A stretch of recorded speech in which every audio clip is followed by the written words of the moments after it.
The Hearts of Gold podcast is brought to you by the Grow and Share Network, produced by Off the Walter Media Productions.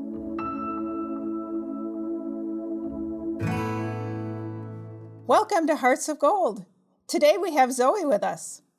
Hi, Zoey. Hi. Can you tell us about your Gold Award project?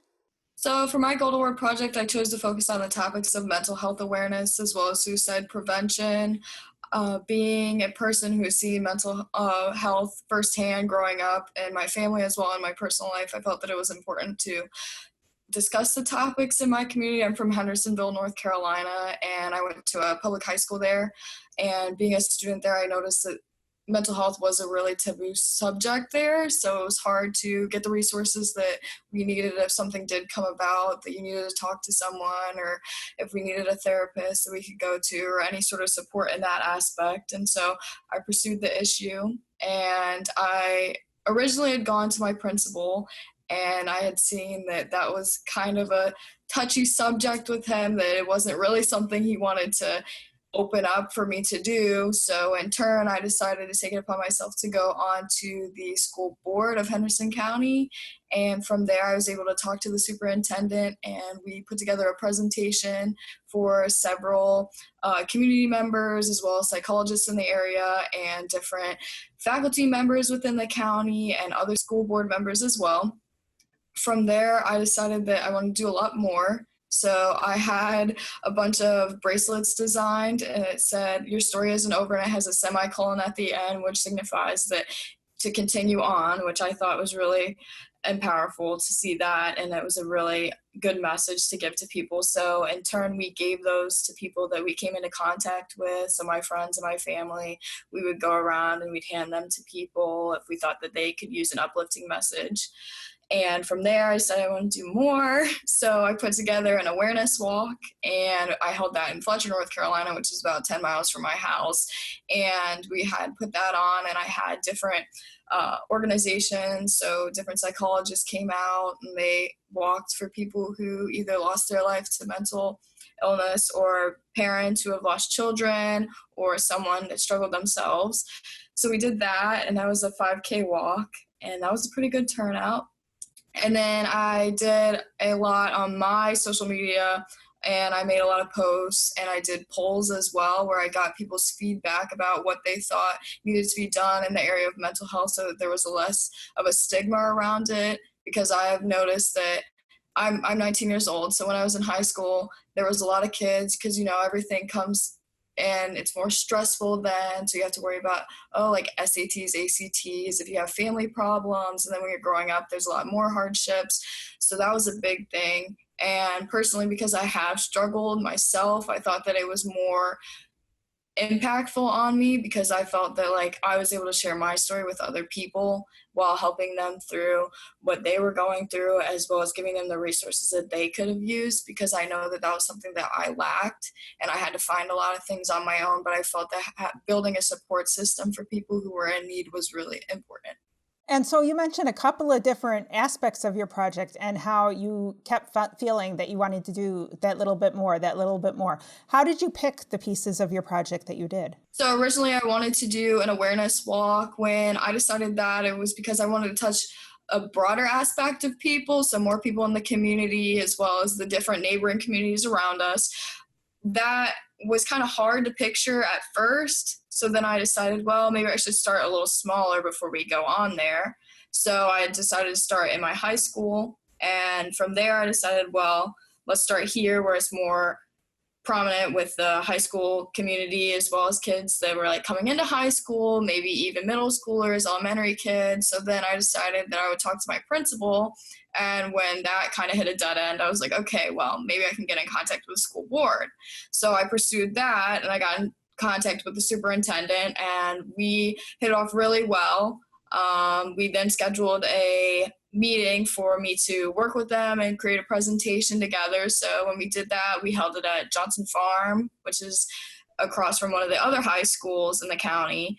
And so we had a bunch of psychologists come out for that, a bunch of school counselors, so guidance counselors, so they could see warning signs and everything, that they could work with the kids that do come to see them if they're in need. So the psychologists and the social workers, as well as the guidance counselors that were in both the elementary schools and middle schools, had come out, and I was super surprised about that. But then again, it made sense because the ages are going closer to like 5, 6, 7 is when signs start to show in kids when they start to struggle with mental health, which seemed really interesting to me because that was not something that I had really thought about.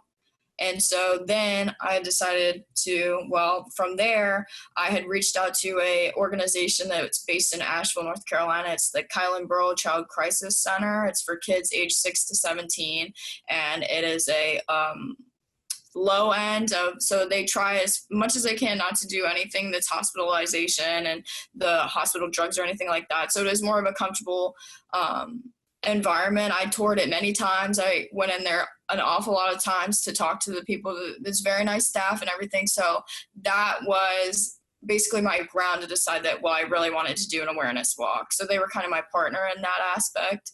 So after the presentation, we did move on to do the walk, and I got in touch with Pam Kopich, who she's the director of the Kylan Child Crisis Center. And so from there, we set up that, we can give out bracelets to the participants. We can make sure that they know that they can get resources from there. So the center was a big resource for people, and I have known people that have gone through there. I know the family that it's named after. I've become very close with some of the members in that family. And when I worked with them, I was able to make more networking for their system, as well as giving other psychologists within the area the ability to refer their clients if needed to an organization like that. It is a lot better from personal experience being in a hospital and seeing what it's like in the hospital system, and how that really is kind of shocking to be in a hospital and a hold and everything, and how that can affect someone, even though I was only there for 3 hours to see what it was really like. But it was very scary because the walls are bare, you wear sheets, you don't have any of your stuff, you don't get to talk to anyone. So the environment was really different. I really liked being there and seeing that, well, the kids were playing with one another. They were able to go outside. They had Crocs on. And so it wasn't very bland. Like, there was a lot of color. And the kids, when they completed their however many days they had to stay there, because there really wasn't a limit, they got to paint their hand and put their hand on a wall. So that signified that they were coming out and they were starting over, that they had a fresh start, and that they had overcome what they had gone in for, and that it really was impactful. And I have a picture of it on my phone, and it was beautiful. So that was my biggest drive, because the center is named after a 12-year-old girl. Her name was Kylan Burrell, and she passed away from a lethal overdose when she was 12 years old.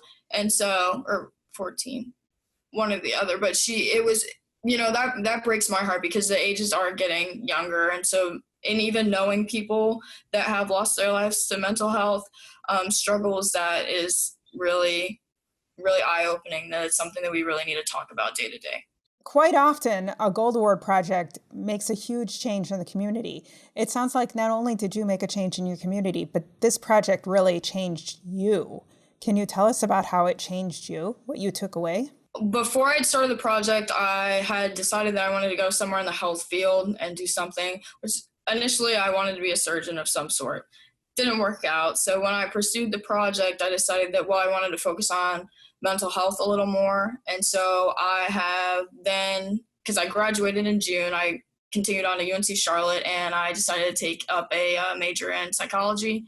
And I'm hoping to work with adolescents at some point. And being a person who's been in counseling almost my entire life, and seeing the different aspects of how it can help you better yourself, and how, taking care of yourself is really important, I've been able to not only take away from the project that I need to check up on people more, that I need to, look at more of the signs and symptoms and see that people can feel alone at any time. And especially now during a pandemic, you really need to check up on people because you don't know what anyone's going through. And the fact that you could be someone that could be there and you could be the change for somebody, that has really, really changed how I look at things, especially because I had a friend, like I said, those bracelets, I wore mine every day. And I had a friend that I had given some to. And he said that his mom had given it to another person because that person was kind of down during that time period, and she had given it to him. And the man said, "You're one of the people that gave me hope to continue on." And so I thought that that was really impactful, and that made me feel like I was making a difference in someone's life. And the amount of people that I have been able to talk to and learn their stories has truly changed how I look at things in society, and knowing that even the smallest difference can be all that much more to someone who's in a time of need. I imagine you hit lots of road bumps during this project. What was one of your biggest challenges and how did you overcome it? I think my biggest challenge was the stigma that was in my own high school, that it was something that was not talked about, that it was a struggle to get above that because it was affecting some things for me in the system. And so then when I decided that, hey, I really do want to pursue this with the school board, I'd got feedback from other people. I was like, well, is this worth it? And I said, well, yeah, why wouldn't you do that? Why wouldn't you want to do that? Because it is something that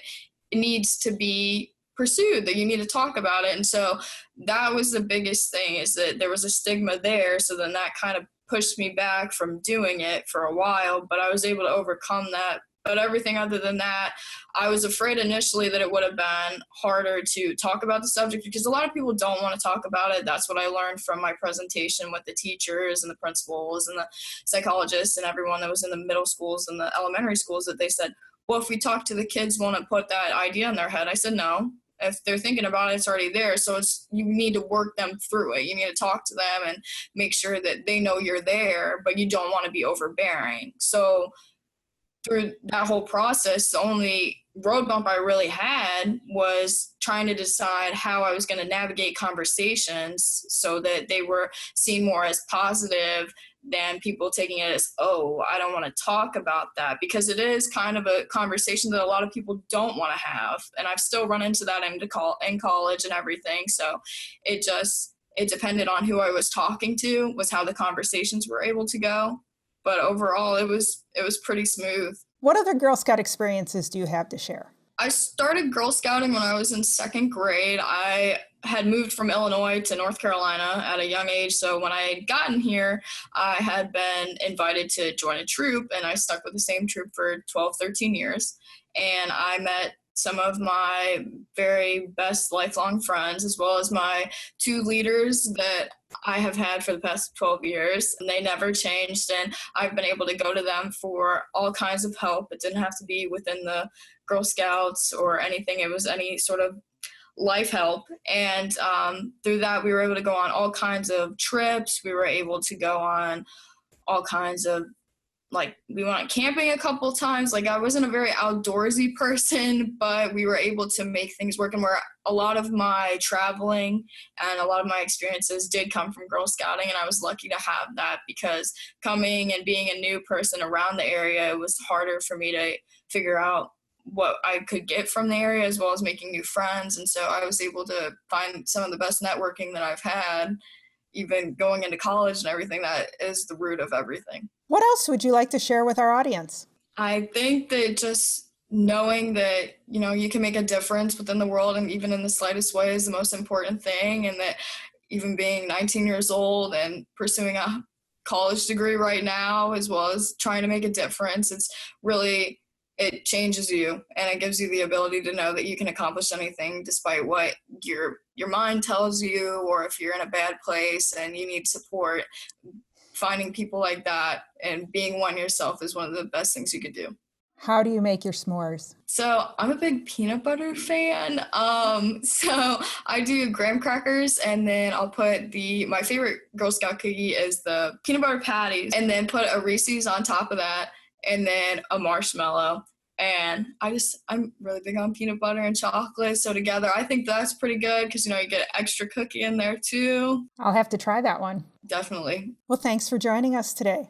Thank you for having me. Make sure to click subscribe so you always know when new episodes are released. And I'm looking for 2020 Gold Award Girl Scouts. So if you have a story to share, please reach out.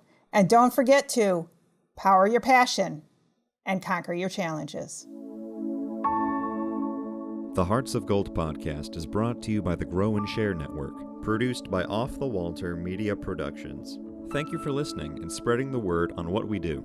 If you want to share your story of how you earned your Gold Award, reach out and send an email to growandsshare@outlook.com. Be sure to listen to the newest episodes on your favorite podcast app, as well as view the full video episodes on youtube.com/Cheryl M. Robinson. That's youtube.com/Cheryl, the letter M, Robinson. Take care, and we'll see you next time.